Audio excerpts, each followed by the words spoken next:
அழைக்க போகிறோம். We would like to invite Pastor Anton Rasanaham to come and give us the next message. Pastor Anton Rasanaham, கலையத்தில் நிற்கிறீர்கள் வந்து கத்தரின் வெளிச்சத்தை வந்து நித்திய வெளிச்சம் மூலமாக கேட்டுக்கொண்டிருக்கிறவர்களுக்கு ஆசீர்வாதத்தை கொண்டு வாருங்கள். God bless you.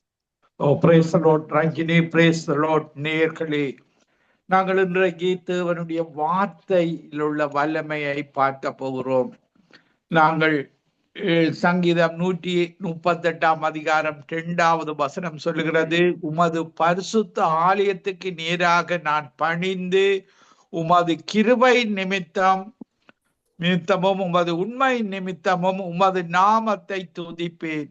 உமது சகல பிரஸ்தாபங்களை பார்க்கிலும் உமது வார்த்தையை நீர் மகிமைப்படுத்தி இருக்கிறீர்.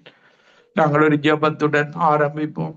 கிருபையும் இரக்கமும் பரிசுத்தமும் நிறைந்த எங்கள் அன்பு தகப்பனே, இந்த நிகழ்ச்சியை கேட்டுக்கொண்டிருக்கிற ஒவ்வொரு மக்களுக்கு நீர் உம்முடைய வார்த்தையை மகிமைப்படுத்தி இருக்கிறீர். இந்த வார்த்தையை கேட்கிற ஒவ்வொருவரும் அந்த வார்த்தையில நன்மையான ஈவுகளையும் பரிபூர்ணமான வரங்களையும் பெறுவார்களாக. ஒரு வார்த்தை ஜபிக்கும் பொழுது நீர் ஒவ்வொருவருக்கும் உம்முடைய ஆசீர்வாத வார்த்தைகளை கொடுக்கும்படியாக ஜபிக்கிறேன். ஒவ்வொருவரும் நன்மைகளை பெற்றுக்கொள்ள, அந்த ஆசீர்வாதத்தை பெற்றுக்கொள்ள, சுகமாக்கும் வல்லமையை பெற்றுக்கொள்ள உம்முடைய வார்த்தை அவர்களுடைய ஆத்மாவில சுகத்தை கொடுப்பதாக, துக்கங்கள் எல்லாம் சந்தோஷமாக மாறுவதாக. இயேசு கிறிஸ்துவின் நாமத்திலோ ஒருவரையும் ஆசீர்வதித்து என்னுடைய வாயின் வார்த்தைகளும் இருதயத்தின் தியானங்களும் உமக்கு எப்பொழுதும் பிரியமாக இருக்க மீண்டுமாக அவர்களை ஆசீர்வதித்து ஜபிக்கிறேன். எங்களை எப்பொழுதும் நேசிக்கிறேங்க நல்ல பிதாவே, ஆமீன். 1 யோவான் 1 அதிகாரம் 1வது வசனம் சொல்லுகிறது, ஆதி முதலாய் இருந்ததும் நாங்கள் கேட்டதும் எங்கள் கண்களினாலே கண்டதும் நாங்கள் நோக்கி பார்த்ததும் எங்கள் கைகளினாலே தொட்டு பார்த்ததுமாயிருக்கிற ஜீவ வார்த்தையை குறித்து உங்களுக்கு அறிவிக்கிறோம். தேவனுடைய வார்த்தை உயிருள்ள வார்த்தை, ஜீவ வார்த்தை, ஆதியில் இருந்த வார்த்தை. நாங்கள் யோவான் 1 அதிகாரம் 1வது வசனத்திலேயும் ஆதியிலே வார்த்தை இருந்தது, அந்த வார்த்தை தேவனிடத்தில் இருந்தது, அந்த வார்த்தை தேவனாக இருந்தது, அந்த வார்த்தை மாம்சமாகி இயேசுவாக இந்த உலகத்தில் வெளிப்பட்டார். அந்த இயேசு பாருங்கள், வார்த்தையான இயேசு வார்த்தையின்படி எங்களுக்கு வாழ்ந்து காட்டினார். பாருங்கள், பழைய ஏற்பாட்டு காலத்தில இந்த நியாய பிரமாணத்தை நிறைவேற்றுவதற்கு பழைய ஏற்பாட்டு காலத்துல வாழ்ந்த ஒவ்வொருவரும் ஒரு பலி செலுத்த வேண்டும். பாருங்கள், புதிய ஏற்பாட்டுல வாழுகிற எங்களுக்கும் உங்களுக்கும் அந்த வார்த்தை, அந்த அன்பு என்ற வார்த்தை, எல்லா பலிகளுக்கும் பதிலான வார்த்தை அன்பு என்ற வார்த்தையாக வருகிறது. கலாத்தியர் 5 அதிகாரம் 14வது வசனத்துல பார்க்கும் பொழுது, உன்னிடத்தில் நீ அன்பு கூறுவது போல பிறனிடத்திலும் அன்பு கூறுவாயாக என்கிற இந்த ஒரே வார்த்தையிலே நியாயப்பிரமாணம் முழுவதும் நிறைவேறும். பாருங்கள், நியாயப்பிரமாணம் மோசேயின் மூலமாக கொடுக்கப்பட்டது. பலி செலுத்த வேண்டும், என்ன பாவம் செய்கிறார்களோ அதற்கேற்ற பலி செலுத்தப்பட வேண்டும். இயேசு அத்தனை நியாயப்பிரமாண கட்டளைகள், சட்டங்கள் எல்லாவற்றையும் நீ பிறரில் அன்பு கூறு, அந்த ஒன்றான மெய்த்தவனில் அன்பு கூறு. இப்படியாக அன்பு கூறும் பொழுது நாங்கள் நியாயப்பிரமாணம் முழுவதை நிறைவேற்றுகிறோம். பாருங்கள், பழைய ஏற்பாட்டில பாவம் சரீரத்தால செய்யப்படுகிறது. ஆனால் புதிய ஏற்பாட்டில கண்களினால் இச்சையோடு பார்த்தாலும் அது ஒரு பாவமாக கருதப்படுகிறது. அன்பு செய்யும் பொழுது நாங்கள் அந்த பாவம் அன்பினால ஓவர் ரைட் ஆகிறது.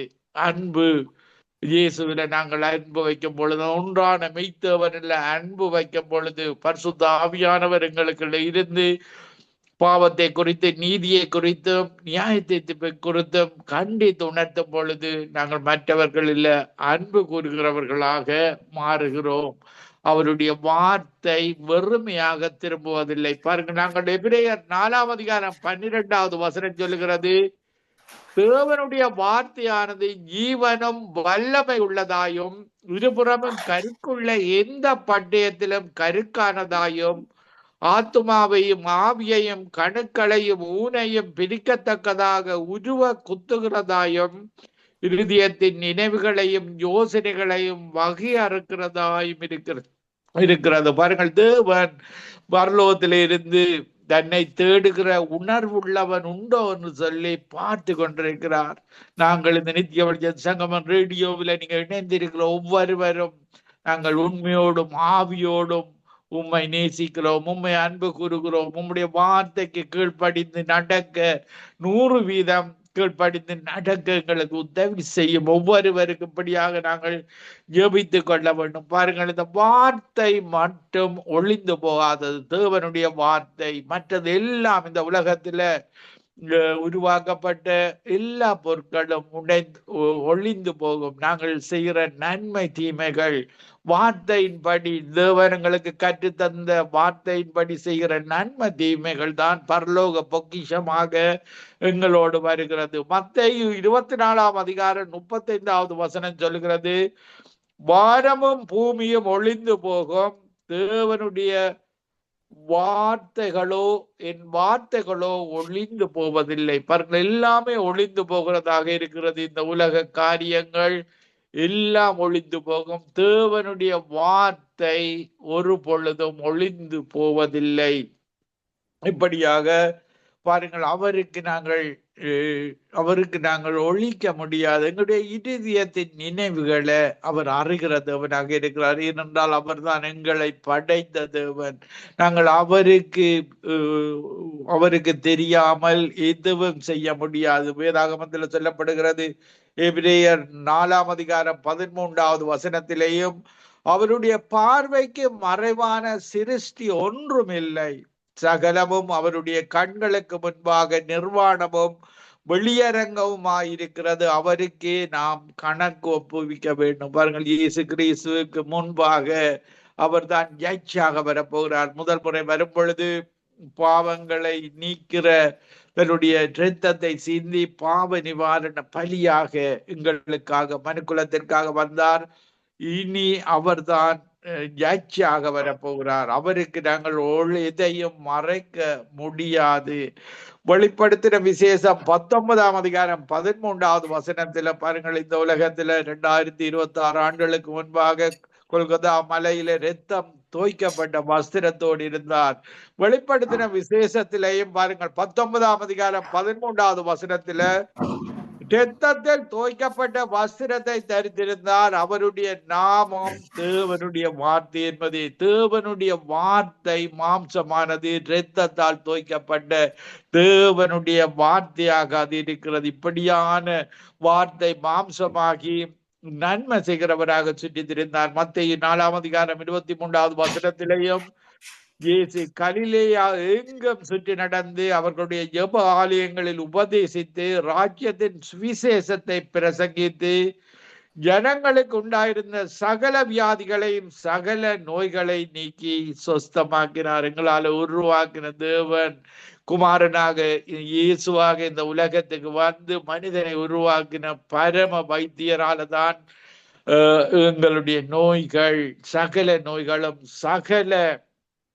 சகல வியாதிகளும் குணமாக்க கூடியதாக இருக்கிறது. அவருடைய வார்த்தைகள் பாருங்கள், இந்த உலக வார்த்தைகள், இன்னைக்கு சினிமாவில் வார, சீரியல்ல வார, உலக பத்திரிகையில் வார்த்தைகள் எல்லாம் தீமையா பேட் நியூஸ் ஆக இருக்கிறது. தேவனுடைய வார்த்தைகள், அந்த ஒன்றான மெய்த்தேவன் தந்த பைபிளுடைய வார்த்தைகள் தான் குட் நியூஸ் ஆக இருக்கிறது. பாருங்கள், ஆதாம் இந்த உலகத்தின் அதிபதி சாத்தானாக இருக்கிறான். பாருங்கள், சாத்தானுடைய வார்த்தையை கேட்ட ஆதாம் ஏவாள் வஞ்சிக்கப்பட்டு போறதை நாங்கள் பார்க்கக்கூடியதாக இருக்கிறது.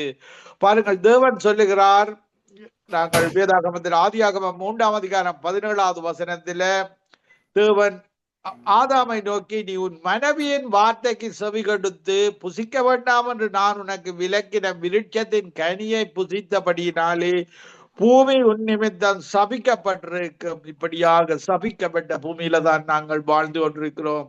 இந்த உலகத்தில பிசாசு உலகத்தின் அதிபதியாக இருக்கிறான். கொல்லைகள், வெறிகள், களியாட்டுகள், இப்படியான பாவ காரியங்கள் உள்ள ஒரு உலகத்தில வாழ்ந்து கொண்டிருக்கிறோம். இந்த உலகத்தை மீண்டுமாக மாற்றுகிறவர் எங்களுடைய தேவன். மீண்டுமாக இயேசு கிறிஸ்துவை அனுப்பி உம்முடைய ராஜ்யம் வருக, உம்முடைய சித்தம் பரலோகத்தில செய்யப்படுவது போல இந்த பூமியிலும் செய்யப்படுவதாக என்ற மாதிரி ஜெபத்தை கற்றுத்தந்தார். அவருடைய 1000 வருட ஆட்சி இந்த உலகத்துல வர இருக்கிறது. அந்த ஆட்சியிலே வாழ முடியும். அதன் பின்பு நித்தியமாக அவரோடு கூட வாழுகிற வாழ்வில நாங்கள் வாழ முடியும். பாருங்கள், நாங்கள் வீண் வார்த்தைகளை அதிகம் பேசக்கூடாது. எல்லா வார்த்தைகளுக்கு நாங்கள் கணக்கு ஒப்பிக்க வேண்டும். யோபு 35ஆம் அதிகாரம் 13வது வசனம் சொல்லுகிறது, தேவன் வீண் வார்த்தைகளுக்கு செவி கொடார், சர்வ வல்லவர் அதை கவனியார். பாருங்க, நீங்கள் வீண் வார்த்தைகளை, சினிமா சீரியர்கள் வருகிற வீண் வார்த்தைகளை, அந்த வார்த்தைகள் உங்களுக்கு பிரயோசனமற்ற வார்த்தைகளாக இருக்கிறது. தேவனுடைய வார்த்தைகள், நீங்கள் வேதாகமத்தை எடுத்து அந்த தேவனுடைய வார்த்தைகளை கற்றுக்கொள்ள வேண்டும். அது ஜீவனுள்ள வார்த்தைகள், உயிருள்ள வார்த்தைகள், எங்களுடைய ஆத்துமாவை தேற்றுகிற வார்த்தைகள். பாருங்கள், நீதிமொழிகள் 10ஆம் அதிகாரம் 19வது வசனம் சொல்லுகிறது, சொற்களின் மிகுதியால் பாவம் இல்லாமற் போகாது, தன் உதடுகளை அடக்குகிறவனோ புத்திமான். சில மனிதர்கள் தொடர்ந்து உலக கதைகளை பேசிக்கொண்டே இருப்பார்கள். தொடர்ந்து சொற்களை மிகுதிகளாக அவர் பேசும் பொழுது அந்த இடத்துல தேவன் பாவத்தை பார்க்கிறார். சொற்களை நாங்கள் சுருக்கமாக பேச வேண்டும் என்று விரும்புகிறார். சங்கீதம் 107ஆம் அதிகாரம் 20வது வசனத்தில தேவன் தம்முடைய வசனத்தை அனுப்பி குணமாக்குறவராக இருக்கிறார். அவர் தமது வசனத்தை, குணமாக்கும் வசனத்தை அனுப்பி அவர்களை தப்புவிக்கிறார். இப்படியான தேவன் தான் எங்களுடைய தேவன். எங்களுடைய தேவன் இயேசுவாக இந்த உலகத்துக்கு வந்தார். இந்த உலகத்தில் 1000 வருட ஆட்சியில நாங்கள் இயேசு ராஜாவோட வாழ போகிறோம். பரலோகத்திலே இருந்து அனுப்பப்பட்ட பரிசுத்த ஆவியானவர் எங்களுக்குள்ள வாசம் செய்கிறார். அவருடைய வார்த்தைகள் ராஜாவின் வார்த்தைகளாக இன்றைக்கு நாங்கள் பேசுகிற வார்த்தைகள் பரலோகத்திலே இருந்து அனுப்பப்பட்ட இயேசு ராஜாவுடைய வார்த்தைகள். பாருங்கள், பிரசங்கி 8:4 சொல்லுகிறது, ராஜாவின் வார்த்தை எங்கேயோ அங்கு அதிகாரம் உண்டு, நீர் என்ன செய்கிறீர் என்று அவனுக்கு சொல்லத்தக்கவன் யார்? இந்த உலகத்தின் ராஜாவுக்கு இந்த உலகத்தில் அதிகாரம் இருக்கிறது. ஆனால் எங்களுடைய இயேசு ராஜாவின் வார்த்தைகளுக்கு நித்தியமாக வாழுகிற அதிகாரம் உண்டு. அந்த ராஜாவினுடைய இயேசு ராஜாவினுடைய வார்த்தைகளை நீங்கள் விட்டுவிடக் கூடாது. பாருங்கள், இயேசுடைய வார்த்தை மத்தேயு 4:4 இந்த உலகத்தை ஜெயிக்கிற வார்த்தை தான் இயேசு கிறிஸ்துவுடைய வார்த்தை. இந்த உலகத்தில் இருக்கும் பொழுது பிசாசின் வார்த்தைகள், உலகத்தின் வார்த்தைகள் இப்படித்தான் சொல்லும்.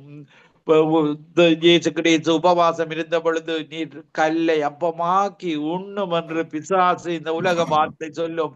ஆனால் இயேசு அதற்கு சொன்ன வார்த்தையை நாங்கள் பிரயோகிக்க வேண்டும். அதே போல பாருங்கள், இப்படியாக பிசாசு உலகம் சொல்லுகிற வார்த்தைகள், சினிமா சந்தோஷமாக இரு, பாவத்தை செய் என்று உலகம் சொல்லும். இயேசு சொல்லுகிறார். பாருங்கள், இயேசு அவர் பிரதியுத்தரமாக, மனுஷன் அப்பத்தினாலே மாத்திரமல்ல தேவனுடைய வாயிலிருந்து புறப்படுகிற ஒவ்வொரு வார்த்தையினாலும் பிழைப்பார். இந்த வார்த்தை தானங்களை பிழைக்க வைக்கிறது, ஆறுதல் தருகிறது, சமாதானத்தை தருகிறது, சந்தோஷத்தை தருகிறது, உங்களுடைய வாழ்வை வளமாக்குற வார்த்தைகளாக இருக்கிறது. பாருங்கள், இப்படியாக அடுத்த வசனத்தில் 4ஆம் அதிகாரம் 7வது வசனத்துல பார்க்கும் பொழுது, உன் தேவனாகிய கர்த்தரை பரீட்சை பாராதிருப்பாயாக என்றும் எழுதி இருக்கிறது. பாருங்கள், தேவனுக்கு விரோதமாக சொல்லுகிற வார்த்தைகளுக்கு இந்த உலக வார்த்தைகளில் இயேசு ராஜாவுடைய வார்த்தைகள் எங்களை படைத்த தேவனுடைய வார்த்தைகளாக இருக்கிறது. பாருங்கள், பிசாசு தன்னிடத்தில் தன்னை வணங்கும்படியாக பிசாசு கேட்கும் பொழுது இயேசு மத்தேயு 4ஆம் அதிகாரம் 10வது வசனத்தில், அப்பாலே போ சாத்தானே, உன் தேவனாகிய கர்த்தரை பணிந்து கொண்டு அவர் ஒருவருக்கே ஆராதனை செய்வாயாக. பாருங்கள், இந்த உலகத்தை படைத்த தேவனுக்கு தான் நாங்கள் ஆராதனை செய்ய வேண்டும். சூரியனையோ சந்திரனையோ மனிதர் கைவேலைகளினால செய்யப்பட்டவைகளை நாங்கள் பணிந்து கொள்ளக்கூடாது. அந்த ஒன்றான மெய்த்தேவன், சூரியனை படைத்த தேவன், சந்திரனை படைத்த தேவன், வானங்கள் இப்படியாக உலகத்தை படைத்த தேவனை தான் நாங்கள் ஆராதனை செய்ய வேண்டும். மத்தேயு 28ஆம் அதிகாரம் 18வது வசனத்திலேயும் இயேசு சமீபத்தில் வந்து அவர்களை நோக்கி, வானத்திலும் பூமியின் சகல அதிகாரமும் எனக்கு கொடுக்கப்பட்டிருக்கு. இயேசு மரணத்தை வென்று இன்றைக்கு வெற்றி சிறந்து எங்களுக்கு அந்த வார்த்தைகளை தந்திருக்கிறார். இதற்காகத்தான் இந்த சுவிசேஷம் சொல்லும்படியாக ஜனங்கள் மனம் திரும்ப வேண்டும், இயேசுவை படைத்த தேவனை அறிந்து கொள்ள வேண்டும் என்ற இரக்கமுள்ளவராக, அன்புள்ளவராக, அன்பின் கட்டளையை தந்து எங்களை வழி நடத்துகிற தேவனாக இருக்கலாம். நீங்கள் அந்த நரகத்துல போய் வாழக்கூடாது. அந்த நரகம், இந்த உலகத்துல உங்களுக்கு நரகத்தின் வேதனை தெரியாது. நீ வேதனை உள்ள இடம் பாருங்கள். நாங்கள் லூக்கா 15ஆம் அதிகாரத்துல பார்க்கும் பொழுது ஏழை லாசரசும் பணக்கார ஐஸ்வர்யவானும் மறிக்கிறார்கள். ஏழை லாசரசு ஆபிரகாமின் மடியில சந்தோஷமாக இருக்கிறான். ஐஸ்வர்யவான் வேதனைப்படுகிறான் பாதாளத்தில். இப்படியான ஒரு வேதனைப்படுகிற இடம். அங்கு போற பின்பு ரட்சிப்பை நீங்கள் பெற்றுக்கொள்ள முடியாது. இயேசு சொல்லுகிறார், இந்த உலகத்துல இருக்கும் பொழுதே நீங்கள் இந்த ஊழியக்காரர்கள் மூலமாக, தேவனுடைய வார்த்தைகளின் மூலமாக நீங்கள் ரட்சிப்பை இந்த உலகத்துல இருக்கும் பொழுது நீங்கள் மனம் திரும்பி விட வேண்டும். சங்கீதம் 33ஆம் அதிகாரம் 6வது வசனம் சொல்லுகிறது, கர்த்தருடைய வார்த்தையினால் வானங்களும் அவருடைய வாயின் சுவாசத்தினால் அவைகளின் சேனைகளும் உண்டாக்கப்பட்டது. எங்களுடைய ஒன்றான மெய்த்தவன் தான் இந்த உலகத்தை, இந்த சேனைகளை, மிருகங்கள், பறவைகள், மனிதர்களை, நீங்கள் தான் மதத்தை தேடி மதங்களில் வாழ்கிறீர்கள். தேவர்களை நீங்கள் உருவாக்கி வைத்திருக்கிறீர்கள். ஆனால் உங்களை உருவாக்கினவர் அந்த ஒன்றான மெய்த்தேவன் என்பதை நீங்கள் அறிந்து கொள்ள வேண்டும். சூரியனை, சந்திரனை படைத்த தேவன் தான் எங்களுடைய ஆதியாகமம் 1ஆம் அதிகாரம் 14வது வசனத்தில் இப்படியாக காலங்களை இன்னைக்கு நாங்கள் வாழுகிறது கிறிஸ்துவுக்கு பின், கிறிஸ்து சரித்திரத்தை பிரித்து கிறிஸ்துவுக்கு பின் 2016ஆம் ஆண்டு நாங்கள் வாழ்ந்து கொண்டிருக்கிறோம். 19ஆம் தேதி ஜனவரியில வாழ்ந்து கொண்டிருக்கிறோம். இப்படியாக சரித்திரத்தை 2ஆக பிரித்தவர். நீங்கள் எந்த தேசத்துல வாழ்ந்தாலும் கிறிஸ்துவுக்கு பின் நீங்கள் இந்த நாட்களில வாழ்ந்து கொண்டிருக்கிறீர்கள். அவருடைய ரூபத்தின்படி, சாயலின் படியும் எங்களை படைத்த தேவன் எப்படி படைத்தார் என்ற வேதாகமத்தில் களிமண்ணிலே இருந்து படைத்தார். பாருங்கள், எரேமியா 18ஆம் அதிகாரம் 6வது வசனம் சொல்லுகிறது, இந்த குயவன் செய்வது போல நான் உங்களுக்கு செய்ய கூடாதா என்று கர்த்தர் சொல்லுகிறார். இதோ இஸ்ரவேல் வீட்டாரே, களிமண் குயவன் கையில் இருக்கிறது போல நீங்கள் என் கையில் இருக்கிறீர்கள். நாங்கள் எங்களுடைய வாழ்க்கையை அவரிடத்தில் ஒப்பு கொடுக்க வேண்டும். குயவன் வனைவது போல அந்த ஒன்றான மெய்த்தவர் எங்கள் ஒவ்வொருவரையும் வனையும். நாங்கள் உமக்கேற்ற பாத்திரமாக, நீரங்களை தெரிந்து கொண்ட பாத்திரமாக, இதற்காக அழைத்தீரோ அந்த பாத்திரமாக நாங்கள் தான் எங்களுடைய சரீரத்தை, ஆத்மாவை எங்களுடைய மன்றான தேவனிடத்தில் ஒப்பு கொடுக்கும் பொழுது அவர் எங்களை வணைகிறவராக இருக்கிறார். நீங்கள் மதங்களில இருந்தால் மதங்கள் உங்களை நரகத்துக்கு இழுத்து செல்கிறவைகளாக இருக்கின்றன. யோபு 4ஆம் அதிகாரம் 4வது வசனம் சொல்லுகிறது, விழுகிறவனை உம்முடைய வார்த்தைகளினால் நிற்க பண்ணி தள்ளாடுகிற முழங்கால்களை பலப்படுத்தினீர். இப்படியான தேவன் அந்த தள்ளாடும் முழங்கால்களை பலப்படுத்துகிற தேவன் தான் அவருடைய வார்த்தையின்படி எங்களுக்கு பலப்படுத்துகிற தேவனாக இருக்கிறார். பாருங்கள், நாங்கள் ஜெபம் பண்ணும் பொழுது மத்தேயு 6ஆம் அதிகாரம் 7வது வசனத்துல, நீங்கள் ஜெபம் பண்ணும் போது அஞ்ஞானிகளைப் போல வீண் வார்த்தைகளை அலப்பாதேயுங்கள். அவர்கள் அநேக வசனிப்பினால் தங்கள் ஜெபம் கேட்கப்படும் என்று நினைக்கிறார்கள். பாருங்கள், சுருக்கமாக தேவன் எங்களுடைய ஜெபத்துக்கு முன்பாகவே அவங்களுடைய இருதயத்தை ஆராய்ந்து அறிந்திருக்கிற தேவனாக இருக்கிறார். எங்களுடைய உட்கார்தலையும் எழுந்திருதலையும் அறிந்திருக்கிற தேவன் தான் எங்களுடைய தேவன், எங்களுடைய படைத்த தேவன், எங்களை எல்லாவற்றையும் அறிந்தவராக இருக்கிறார். பாருங்கள், நாங்கள் அவருடைய கற்பாறையிலே எங்களுடைய வாழ்க்கையை கட்ட வேண்டும். பாருங்கள், நாங்கள் மத்தேயு 7ஆம் அதிகாரம் 24வது வசனத்துல பார்க்கும் பொழுது, மத்தேயு 7:24, இந்த வார்த்தைகளை கேட்டு இவைகளின்படி செய்கிறவன் எவனோ அவனை கன்மலையின் மேல் தன் வீட்டை கட்டின புத்தியுள்ள மனுஷனுக்கு ஒப்பிடுவேன். பாருங்கள், இன்றைக்கு வெள்ளம் வரும், மழை வரும், புயல் வரும், அவருடைய இயேசு கட்டின கற்பாறை, இயேசுதான் மூளைக்கல்லாக, அவருடைய கற்பாறை மேல நாங்கள் கட்டின கட்டிடங்களாக நாங்கள் இருக்க வேண்டும். எங்களுடைய ஒவ்வொரு காரியங்களும் அவருடைய அத்திவாரத்தில கட்டிடவைகளாக இருக்க வேண்டும். இப்படியாக நாங்கள் உங்களுடைய தேவைகள் சந்திக்கப்படாதிருந்தால், பாருங்கள், இயேசு கிறிஸ்து இந்த உலகத்தில் இருக்கும் பொழுது யோவான் 15ஆம் அதிகாரம் 7வது வசனத்தில, நீங்கள் என்னிலும் என் வார்த்தைகள் உங்களிலும் நிலைத்திருந்தால் நீங்கள் கேட்டுக்கொள்வது எதுவோ அது உங்களுக்கு செய்யப்படும். அவருடைய வார்த்தைகள், நாங்கள் கொடிகளாக இருக்கிறோம், இயேசு செடியாக இருக்கிறார். அவரில் நாங்கள் நிலைத்திருக்க வேண்டும். அவருடைய கட்டளைகள் கற்பனைகளுக்கு நிலைத்திருக்கும் பொழுது நாங்கள் கேட்டுக்கொள்வது எங்களுக்கு செய்கிற தேவனாக இருக்கிறார். பாருங்கள், 100க்கு ஒரு அதிபதி இயேசுவிடத்துல வந்து நாங்கள் மத்தேயு 8ஆம் அதிகாரம் 8வது வசனத்தில், ஆண்டவரே, நீர் என் வீட்டுக்குள் பிரவேசிக்க நான் பாத்திரன் அல்ல, ஒரு வார்த்தை மாத்திரம் சொல்லும், அப்பொழுது என் வேலைக்காரன் சொந்தமாவான். பாருங்கள், அவருடைய விசுவாசத்தை பார்த்து இயேசு கிறிஸ்துடைய வார்த்தை அவன் வேலைக்காரர் இருந்த இடத்துல சுகமானது. அதே போலதான் இன்று இயேசுடைய வார்த்தைகள் நாங்கள் இந்த டெலிபோனுக்கூடாக உங்களிடத்துல வரும் பொழுது அவருடைய வசனத்தை அனுப்பி ஜபிக்கிறோம். குணமாக்கும் வார்த்தைகள், ஆசீர்வதிக்கும் வார்த்தைகள், மாறிய முறைந்தவளையும் வானத்திலிருந்து இறங்கி விதைக்கிறவனுக்கு விதையையும் புசிக்கிறவனுக்கு ஆகாரத்தை கொடுக்கிறது அப்படியே தேவனிடத்திலிருந்து புறப்படும் வசனமும் இருக்கும். அது வெறுமையாக திரும்பாது.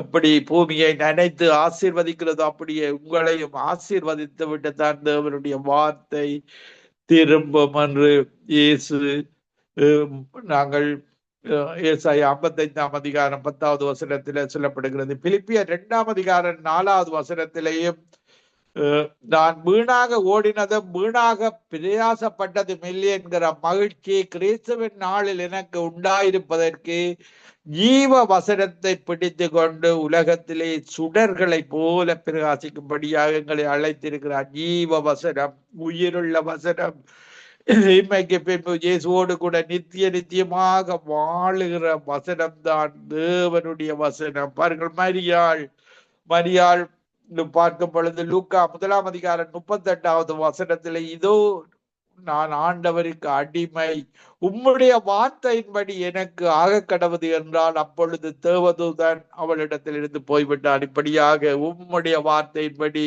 தேவதூதன் சொன்ன வார்த்தையின்படி ஆக கடவுது.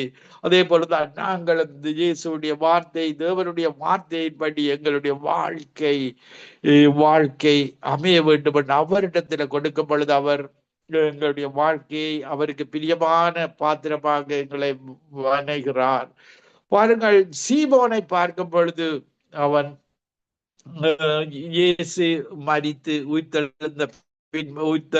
மரித்த பின்பு பாருங்கள், அவன் மீண்டுமாக அந்த கடல் தொழிலுக்கு போய்விடுகிறான். மீன் பிடிப்பதற்காக முழுவதும் பிரயாசப்படுகிறான். ஒரு மீனும் கிடைக்கவில்லை. பாருங்கள், இயேசு சொல்லுகிறார், இயேசுடைய வார்த்தையின்படி அவன் வலியை போட்ட பொழுது அவனுக்கு ஆசீர்வாதம் வந்தது.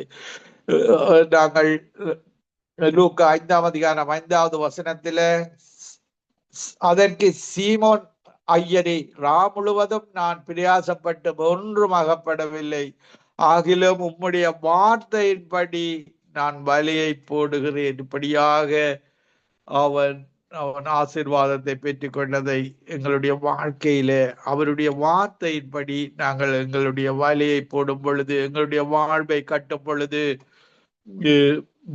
எங்களுக்கு எங்களுடைய வாழ்க்கை வள்ளமாகிறது. நான் ஒரு பாடலை பாடி உங்களுக்காக ஜபிக்கிறேன். ஒரு வார்த்தை அந்த சீமோனுக்கு கொடுத்த வார்த்தை, அந்த மரியாளுக்கு கொடுத்த வார்த்தை, நூற்றுக்கு அதிபதிக்கு கொடுத்த வார்த்தை, எனக்கு ஒரு வார்த்தை. நான் ஜபத்துக்கு பின்பு ஜபிக்கும் பொழுது எனக்கு ஒரு வார்த்தை தாரும் கர்த்தாவே என்று கேளுங்கள்.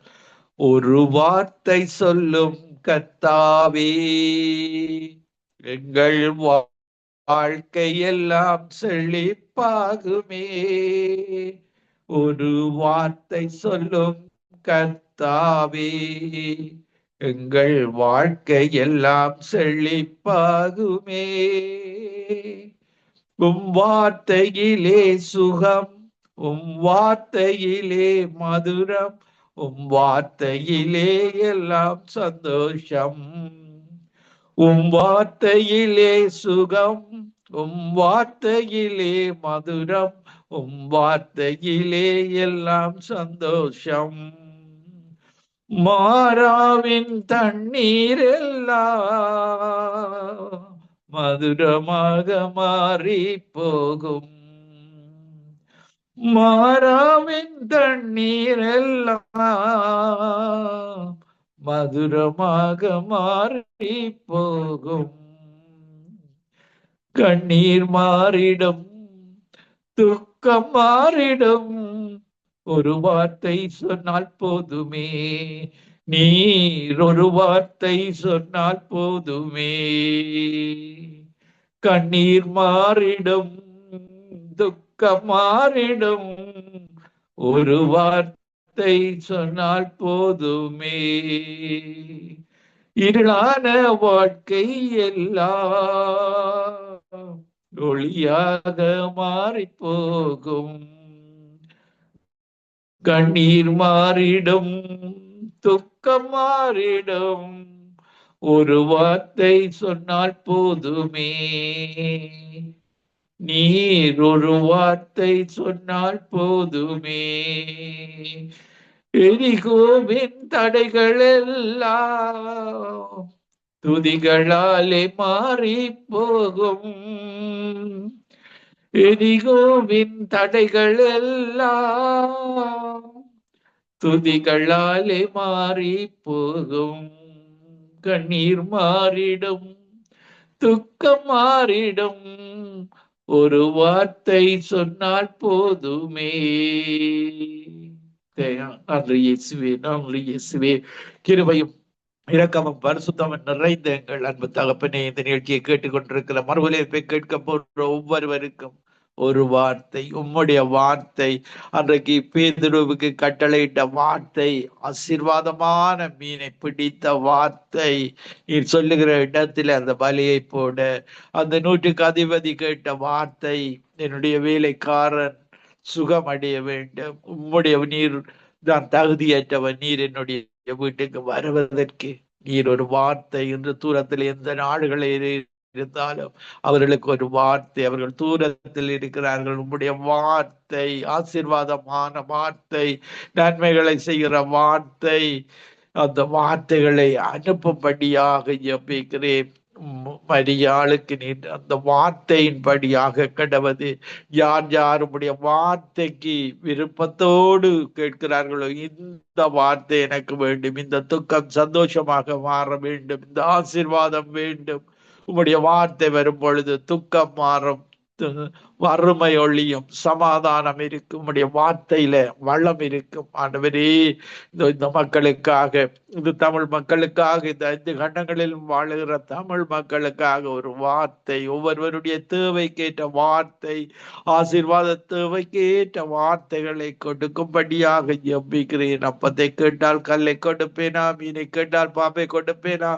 பொல்லாதவர்களாகிய நீங்கள் உங்கள் பிள்ளைகளுக்கு நல்ல ஈவுகளை கொடுக்கும் பொழுது நீர் அந்த வார்த்தையின் மூலமாக அவர்களை ஆசீர்வதிக்கிறதற்காக, அந்த வார்த்தையின் மூலமாக குணமாக்குவதற்காக, அந்த வார்த்தையின் மூலமாக ரட்சிப்படைவதற்காக, அந்த வார்த்தையின் மூலமாக ஒரு மக்களும் இயேசுதான் வழியும் சத்தியமும் ஜீவனும் என்பதை ஓடிவர உதவி செய்வீராக. விசேடமாக இலங்கை மக்களுக்காக ஜெபிக்கிறோம், இந்திய மக்களுக்காக, ஒவ்வொரு மக்களுக்காகவும் அந்த ஆசீர்வாதமான வார்த்தைகள், துக்கமான காரியங்கள் எல்லாம் சந்தோஷமாக, வறுமைகள் எல்லாம் ஆசீர்வாதமாக மீண்டும் இயேசுதான், இயேசு எங்களை ஆசீர்வதிக்கிற தேவன். இந்த உலகத்தின் சொந்தக்காரர் அந்த ஒன்றான மெய்த்தேவனிடத்துல வரும் பொழுது அவர்தான் வெள்ளியும் பொன்னும் என்னுடையது, சகல ஆத்மாக்களும் என்னுடையது, நீர் ஒருவரே ஐஸ்வர்ய சம்பந்தர், எங்களை ஆசீர்வதிக்கிற தேவன், எங்களுடைய தேவைகளை சந்திக்கிற தேவன்.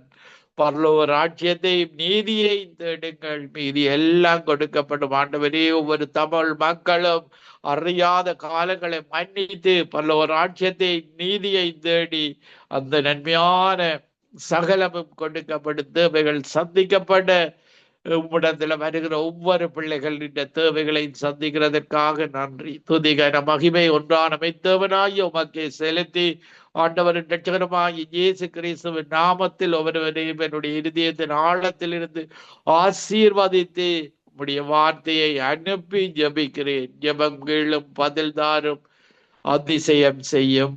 ஆமீன், ஆமீன். God bless you, sister.